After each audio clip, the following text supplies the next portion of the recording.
Hello everyone, how are you today? Hope you're having a wonderful day.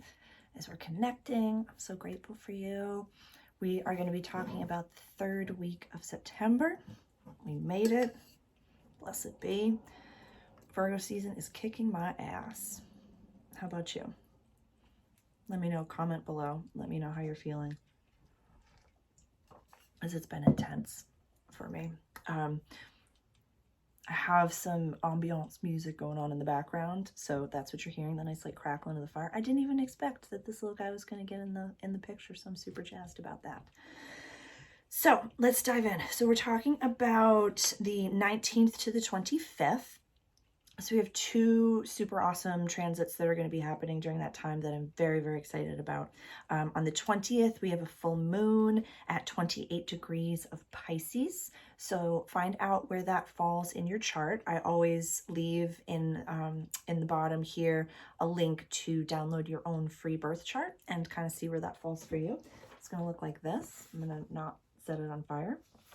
So the 28th degree of Pisces, even if you don't want to check where it is in your chart, it's the last degree of the whole zodiac, like of the whole motherfucking thing.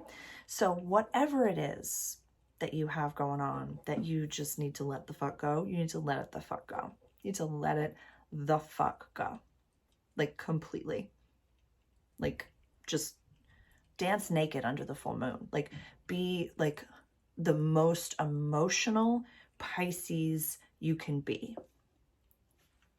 I know. Smoke some weed, plant medicine. Like, I can't advocate for it more, but really, like, just let it go. Ride the round. Like, let it go on Monday.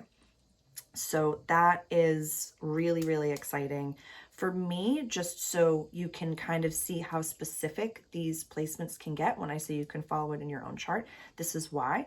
For me, this is falling in my 5th house of creativity and childlike spirits, and like it's also conjunct my natal sun, which is, I put my sun, like my exuberance and my presentation and the way that I kind of shine my light in the world, like this full moon is happening right next to that. So for me, I'm truly letting it the fuck go when it comes to my image and the way that I think I need to show up for other people, accepting my creativity, accepting my vision and the way that I see the world, because it's on purpose.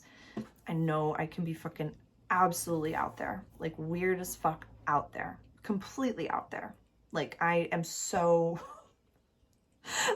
even like my dearest friends this week, and I love them all so much, they have each just individually been like, no, you are just nutter butters sometimes, like just nutter butters. So it's a beautiful thing because I have all different sides to myself, and to feel so loved and accepted in my community just like warms my heart so much. But yeah, I accept my nutter butters so much. But that is, so what did I say? Let it go. Anything, fly, be a bird. And so that's what I'm going to be focusing on Monday. I'm hopeful to be doing a photo shoot on Monday. That'd be super cool. And yeah, and my singing lessons, my voice lessons on Monday. So it's just like nourishing who I am and what I really like, what brings me so much joy and bliss, and like my creative spirit is just shining. Like I'm gonna be who I am on Monday. I'm gonna be who I am. Always remember on full moons and new moons, well, I'll just say for full moons specifically right now, we're not meant to be doing tons and tons of like manifestation magic on the full moon, or at least in my opinion. I mean, other astrologers I'm sure will say differently, but for me, I think that's the time to release and let it go and purge and get the kach out and just be done with it.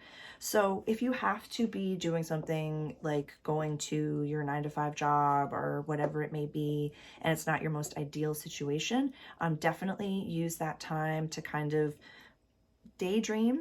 I'll use that terminology for lack of, like daydream, but like in a way that you're super aware of.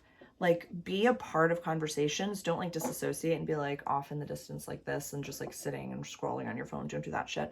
But just like, if you're talking to someone or if you're having a conversation about shit that you really just don't give a fuck about, like, be aware of that. Just be like, I'm so grateful that I'm here in this moment because it's giving me the capacity at another time to really unleash and just be myself. I love that I can present myself in this way, but I know that inside I'm this beautiful feral animal. Like, just really daydream about what you want to be doing and where you should be. And like, if you can't dance naked under the full moon and you have to be at your 9 to 5, just like mentally dance naked under the full moon. Don't dance naked at work if that's not socially acceptable where you work, but just, you know what I mean. So if you have any questions about the full moon, and if you want to comment where that falls in your chart, I'd be super excited to hear, and like where it is in your chart and how you're going to let some things go. But if you're not sure where it falls in your chart and you just kind of want to follow along, just think of whatever in your life you are just so fucking done with. It's so like, it's this emotional weight that you've just been carrying forever and ever and ever. Spend some time just sitting with it and feeling the feelings and letting the emotions bubble up, and then let it go. You know, maybe a ceremony, maybe, you know, writing it down on a piece of paper. I release this. You know, we can deep dive into those types of things. If you're ever keen, let me know. But yeah, perform some magic. Let it go. Let it go. I release this. I release. I release. I give it to God. I give it to my ancestors. I give it away. Give it to your higher self. We've met your higher self. Give it to your higher self. Bring it to the cafe table and give it to your higher self. Say, I'm done with this shit. Take it away. And they're going to be like, finally, thank you. My God. All right. And now our next transit is on the 22nd. The sun is going to be leaving Virgo and going to be in sweet motherfucking Libra.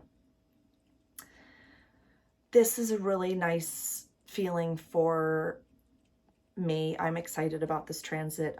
Just Virgo season, really, I have a Capricorn moon, so I can be hard on myself. And if things don't turn out perfectly, then I can really get frustrated. And so with the Virgo lens being, detail oriented, but on the negative side, a little bit of the perfectionist, and I talked about this in numerous videos, I really sunk into that, like, crap, you're not able to practice what you preach because something broke and blah, blah, blah, blah, blah. And I just went down that little, like, halfway into that spiral, and I was like, no, stop it. You're a badass bitch.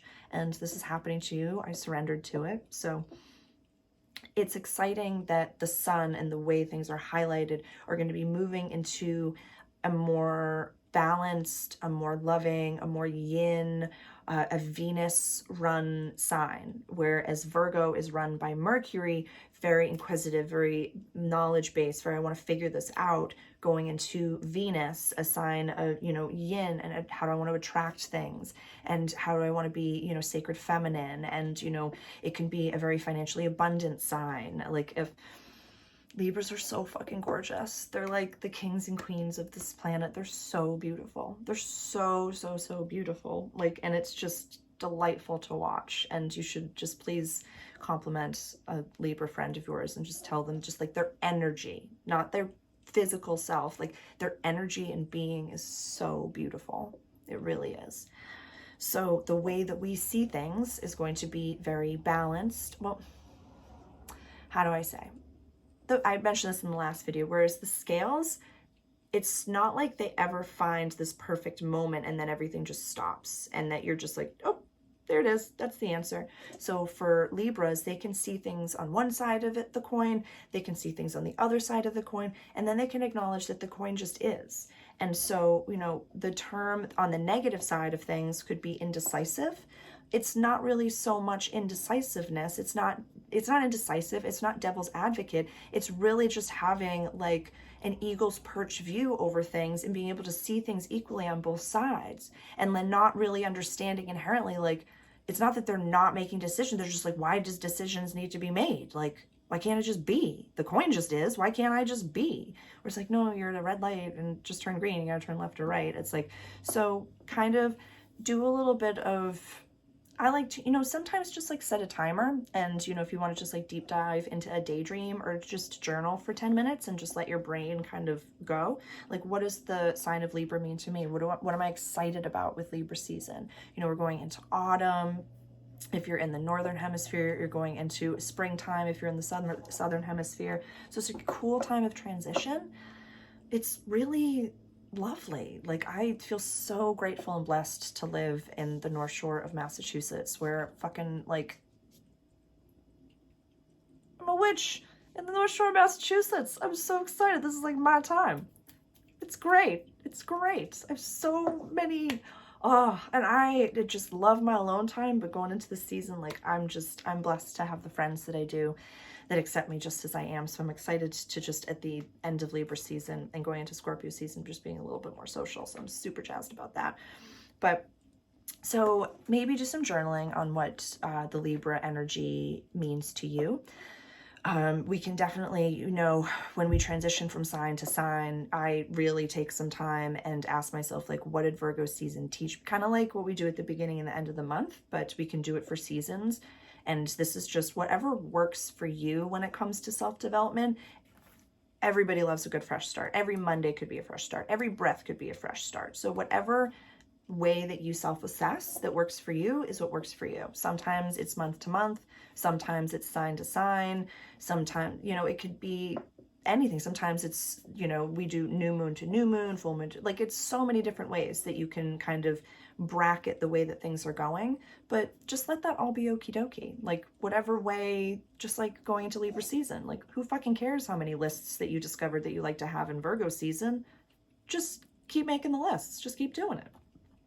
So everything has balance. So I think those are the only transits we need to worry about. Everything's still retrograde. We have our Mercury retrograde coming up in a few days on the 27th of September. So that is something, wait, ooh, that's within this, no, wait, nope, we're only going to the 25th. I was looking at the 28th degree of Pisces. So that will be in next week's video. But like I said at the beginning, I think I said this at the beginning, back up all of your information on a hard drive, get your oil changed, check up on the tires, do all of the things now before we go into Mercury retrograde, because October is just going to be wild, planetarily, astrologically, and however that parlays into the worlds, like, that's fucking cool. But it's like, I'm just looking at it being not bumpy, but just exciting, effervescent, bubbly. Let's give it bubbly. Like a nice bottle of non-alcoholic champagne.